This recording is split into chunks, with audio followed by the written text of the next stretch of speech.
Juliet, hello, great to see you again. Kristy-Lee, great to be back.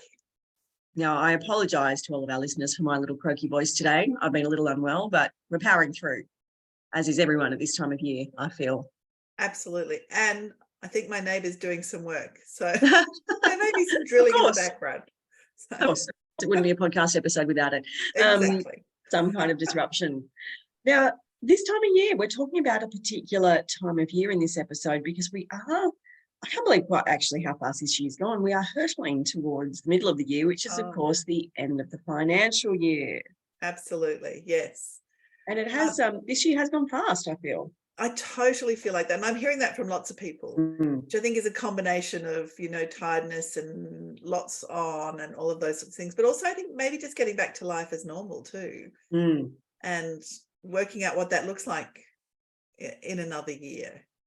Yeah, the pace has definitely been frantic. I certainly have felt from lots of the businesses I've been working with, the beginning of the year was just all systems go. It sort of rolled in from last year. And I think only in the last maybe month or so, maybe since Easter, roughly, things have started to sort of slow slightly or just get back to a sort of normal pace. And now suddenly we're in Q2 heading into the end of the financial year. And this is a time when for some businesses there's a lot going on, and certainly for leaders there's often a lot going on at this time of year. I think that's right. I think for leaders and their finance teams particularly, there's a real focus around the end of the financial year. Obviously for lots of people in the team it may not be the case. No, they hear it talked about, but it's just another month, isn't it? Yeah, and I think it's, it's the midpoint of the year. So for that reason, people do treat this as a bit of a milestone moment through the year. Lots of businesses, having end of financial year parties, which I never really got into when I was in the business and corporate world. So I don't quite get it. But I think it's just an excuse for a party, isn't it? Sort of in the middle of the year where it's dark and cold. And yeah, I think any excuse will do, really, I guess. But there is a lot going on. And I think, as leaders, there's some things we can be doing in this current financial year to prepare ourselves and our teams for the end of financial year. And I think this is actually a good time to start planning for the new financial year. Just like in sort of November, we start thinking about the new calendar year. May is a good time to really start thinking about, right, what is things going to look like post 1st of July? What do we want the second half of the calendar year to look like? What are the goals and objectives? This is a great recalibration point for teams, I think, to really get everyone back focused and back on track. Is that how you see this time of year? Totally, yes. And I have lots of teams who use it in that way and who often will have their sort of all-staff conference around now. So they can head into the second half of the year with everybody energized and on track and knowing where they want to be. So I agree. I think it is a great point to sort of just try and take a pause with the team and say, what have we achieved and where are we heading? I think it's the perfect time as well, because when we're setting goals at the beginning of the year, we're very clear about where we're going. We've got some direction, we've got some clarity, we've got all the energy and enthusiasm in the world. And what I typically find is Q1 is just all systems go, total frantic chaos. Q2 is when things can sometimes start to, the wheels can fall off the wagon a little bit in Q2. Things sort of start to head in a different direction to what we intended. People get sidetracked. It is often the time when leave starts to ramp up. So people are going away and things might get dropped. Things may have lost their pace that we needed them to keep. So I do find this is a good point to start bringing everything back together to make sure we're actually on track to where we want to get to. I think it's true. And I often see, as you say, Q2 particularly can be a bit messy. Just because there's lots of public holidays, there's lots of short weeks going on. And it can be hard to maintain momentum around tasks, or things slip and they never quite get caught up again. I think it's really important though too, and I can't think of the author's name, but the gap and the gain. And I think it's really easy to say, oh God, we haven't achieved where we're heading, knowing though that our plan is usually a 12-month plan at least. So focusing on what we have achieved, I think is really important. And motivating for the team to say, okay, how far have we got? What have we learned? What do we want to do differently? Those sorts of things. I think it's a really good time to be having those Yeah. conversations. That's a really good point, focusing on that gain rather than that, because that's what's going to motivate the team to get them re-energized, where if all the talk is just around, we didn't do this, we didn't achieve that, we're not where we want it to be, that's really demoralizing for a team. And let's face it, in the middle of winter in Australia, none of us need extra demoralizing. It's always a tough time to get the motivation going, because by nature we enjoy warmer weather generally. So anything you can do to really build motivation in the team, I think, at this time of year is really important. And celebrating the wins is certainly one of those things. I think so, yeah. So what are you seeing with the teams you're working with, Kristy-Lee? What do you see are the sort of the useful steps they take for this sort of ending the financial year and planning for the next one? I think the teams that do this well do take a little bit of time to get together as a team to refocus. So looking at what our goals have been, where we're at in achieving those goals, and have things changed, because things do change sometimes. So looking at, are we still wanting to achieve the same thing, or have the goalposts changed? And if so, do we need to realign the projects we're working on, the angles we're taking, all of those things in order to get there? So I think the teams that do this well do take some time to get together as a team and do some kind of mid-year planning session and mid-year reflection as well. It can be a great time as well to bring the team together and do some activities to really help build that team camaraderie. I think that is always really beneficial at this time of year. What about the teams you're working with? Yeah, similarly, I've had a couple of teams lately who've been wanting to talk about their values and behaviours at this midpoint. And I think because they've been grappling with the hybrid team, you know, that is now sort of embedded in lots of places, I think. But whilst it's embedded, there's still a sort of conversation about how do we make it work in the best possible way. And I think that is still absolutely bedding in. I don't think that's set in stone for any of the teams I've been working with or talking to. Yeah, I'd agree with that. Yeah, I'm seeing a lot of the same in terms of we still haven't quite nailed how we want to do this hybrid thing in a lot of those teams. Yeah. And I think what we're seeing is larger organisations. I saw not long ago, I think the CommBank or NAB, one of the big banks, called all its executives back into the office 5 days a week. Yeah. Now, they're saying that it's not for the rest of the team yet. But I think we're seeing more and more of this, you know, this acknowledgement that we have much more creative and better conversations when we're in person. So I think getting the team together, even if it's a hybrid model, trying to get them together in person is pretty important if you can.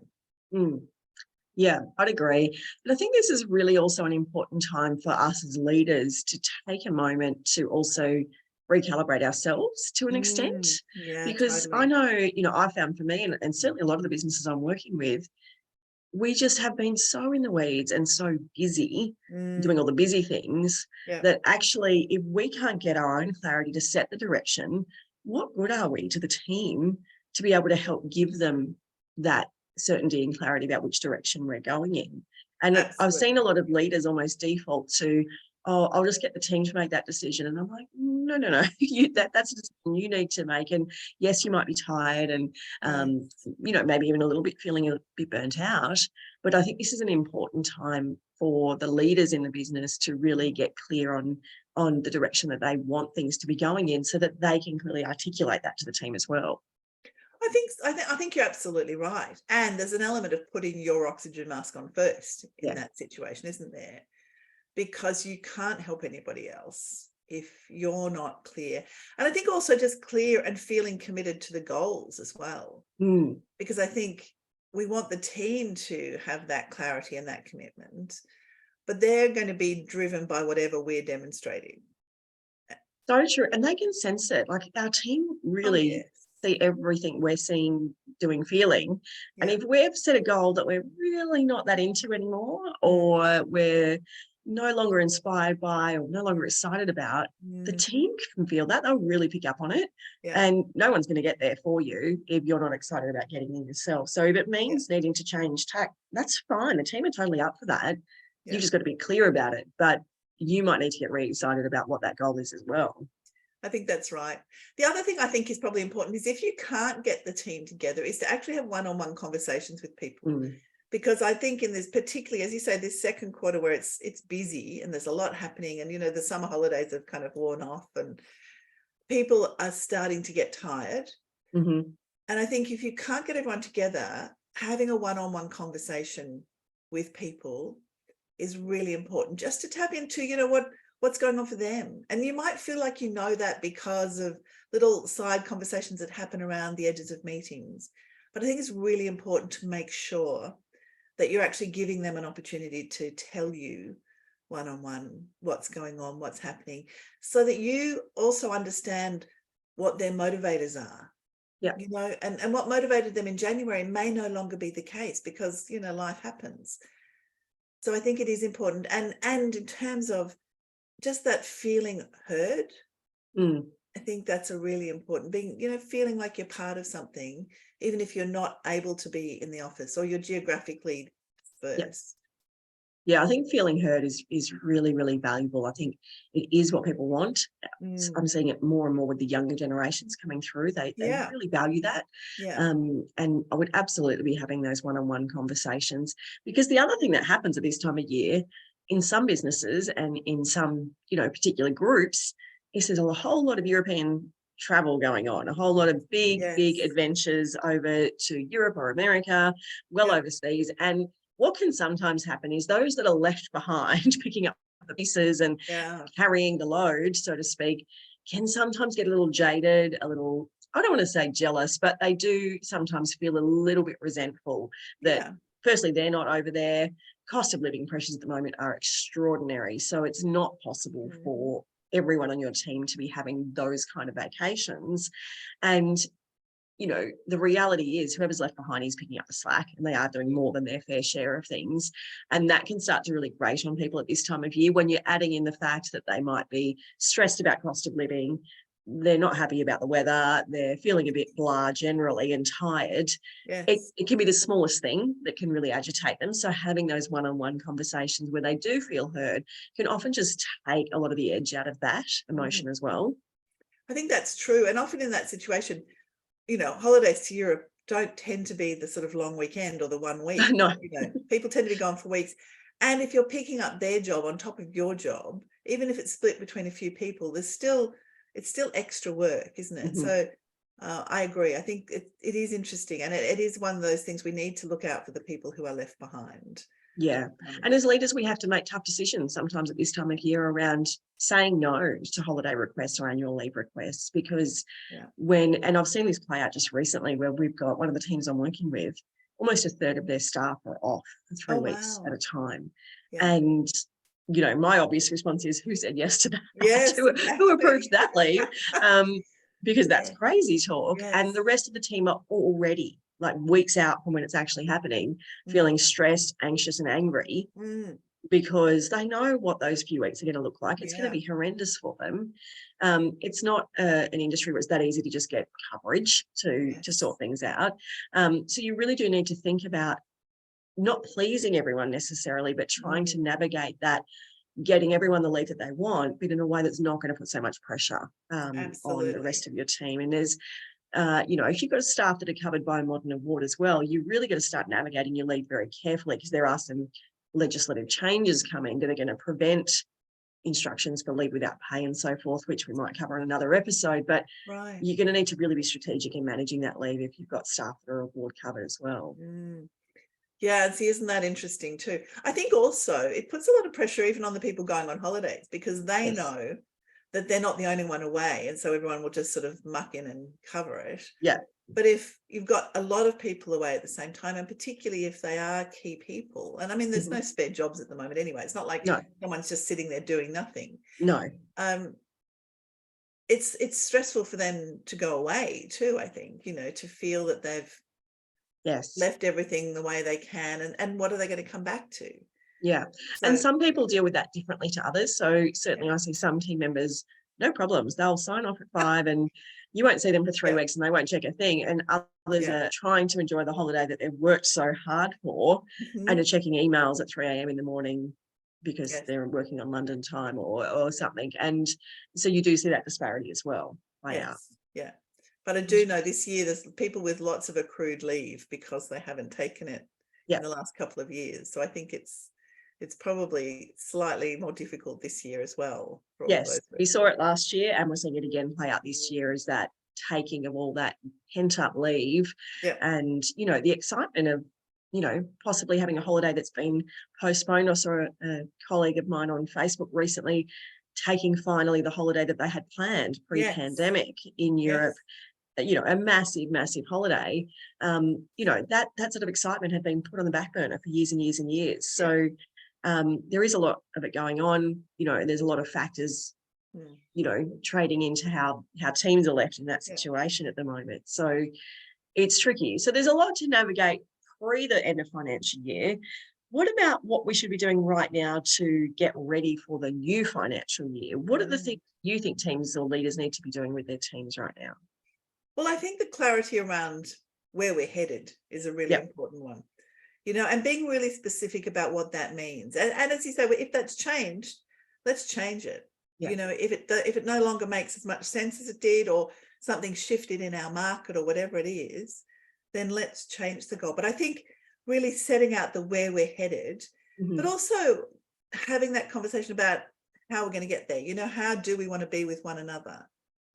You know, what are our values? How are we going to live them? I think even if it's just a revisiting of that, it's a really good thing to do. And I think both of those are really important.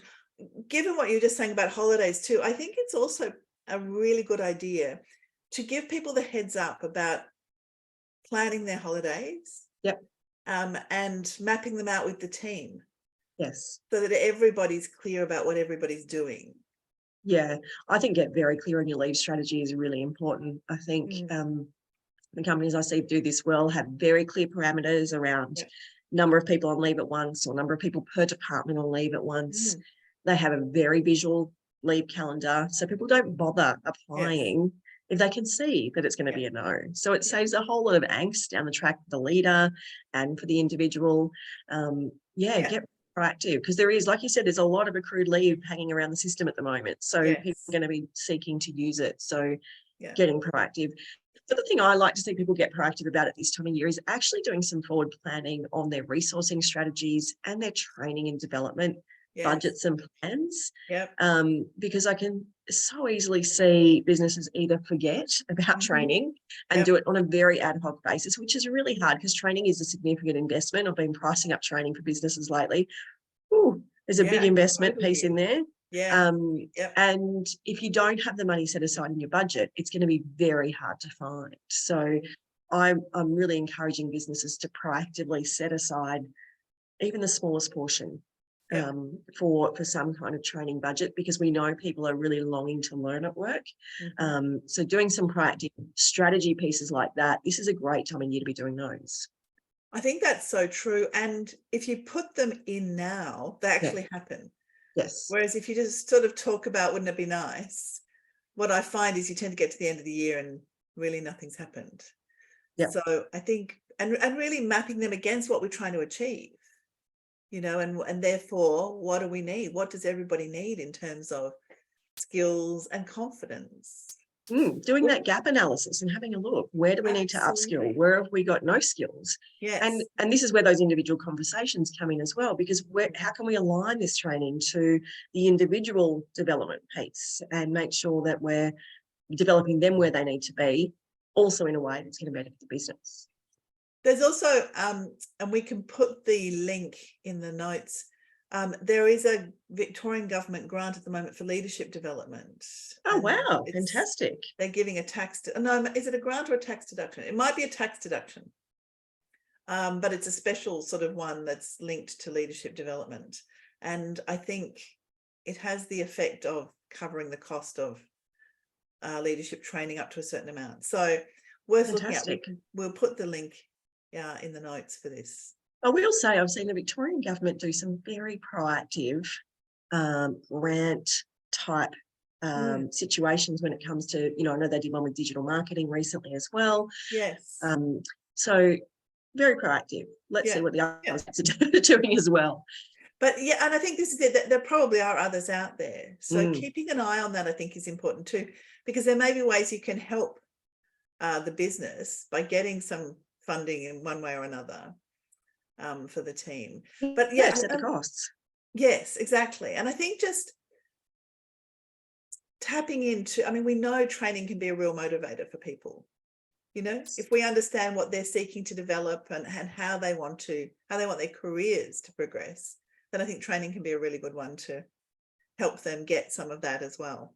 Yeah, and you can really effectively get people to then share their learnings in the workplace, which embeds the knowledge back into their mind, but it helps them become a bit more of an expert. Also share knowledge amongst the teams. Some of the teams I'm working with doing that really effectively at the moment. After every training, there's a debrief luncheon where they're sharing their knowledge, training the team, doing some lunch and learn sessions. It's really effective. The team really enjoy that kind of structure. Yeah. And that's really motivating for everybody, really, isn't it? Yeah. You know, it's, I think, yeah. So putting some of those in the calendar with the team, I think, are an important thing. Yeah. Yeah. Yeah. So this is the time of year, because no one wants to do that in November, December as you're rolling into Christmas. No. So this is the good midpoint of the year to plan ahead for the next financial year for the training, for the development pieces, for the mentoring arrangements, whatever you're doing. I think this is a great time of year for that. And I think the reality is there's no good time for a business to send people away on training, really. So you've just got to bite the bullet and do it, I think. You know, you've really just got to sort of say, let's just make this happen.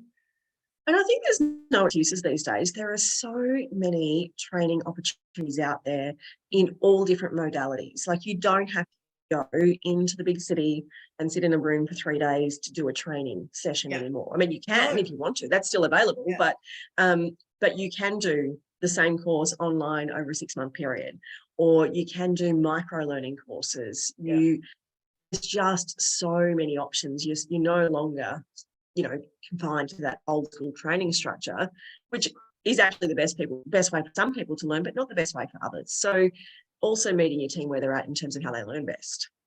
And can I add in there conferences, because conferences are back. They're back, baby. Yeah. And I think whilst we know there are people on our team who can think of nothing worse than to have to go to a conference, there are definitely people on our team who thrive in that environment, who can represent the business, and who, again, can bring back a whole lot of learning from conferences, and who will be incredibly motivated by that opportunity to do that. So I would add that into the training schedule. Yeah, I'm seeing a lot of conferences. And actually, I remember when I had my big consulting team, we had one member of our team, she loved that kind of stuff. And my favourite thing. So great. I sent her along to all the things and she loved it. And she would come back and she had everyone in the room. It was perfect. I didn't have to do it. So lean into the people that like it, if it's not your favourite thing. I love the idea of conferences, but I'm like you, I don't necessarily need to go to them. No, I just need to dip my toe and then I get exhausted. But again, I think, towards the end of the year, there tend to be more, is my There's been lots. experience. Yes, there's lots coming up. And I agree, they are back in a big, big way this year. Yeah. Really noticed that. So, get back out at those things for sure. Yeah, good. Okay, so there really is this, I think this is a moment we're saying where you can take stock with the team, and really appreciate the gains. Where have we come from? What have we achieved? What have we learned? Where are we up to? What does everyone need? And then there's this planning process for the next 6 months to say, okay, where do we want to be? Is it still the same goal? That sort of thing. How are we going to get there? What sort of skills and training are people looking for? What are the motivators here? Conferences, that sort of thing. But as you say, also looking at leave and how are we going to help people through all of that and cover that without it being a drama for people. Yeah, there's a lot going on. I think this is a good time of year to do that little stock take, get the team together, start doing your planning, take this time to plan ahead for the next year, and it'll set your team up for success. So it's a win-win all round. And listen to what they're saying. Listen to what they're telling you. I think it can be easy to just go through this just because we have to. But I think if you embrace this whole process, it doesn't have to be huge, but make sure that you're listening, make sure that you're really open to what they're telling you and, you know, what they have to offer around it, not just what you think is going on. Yes, absolutely. Excellent. Lovely to talk, Kristy-Lee. You too, Juliet. Talk again See you soon. Okay.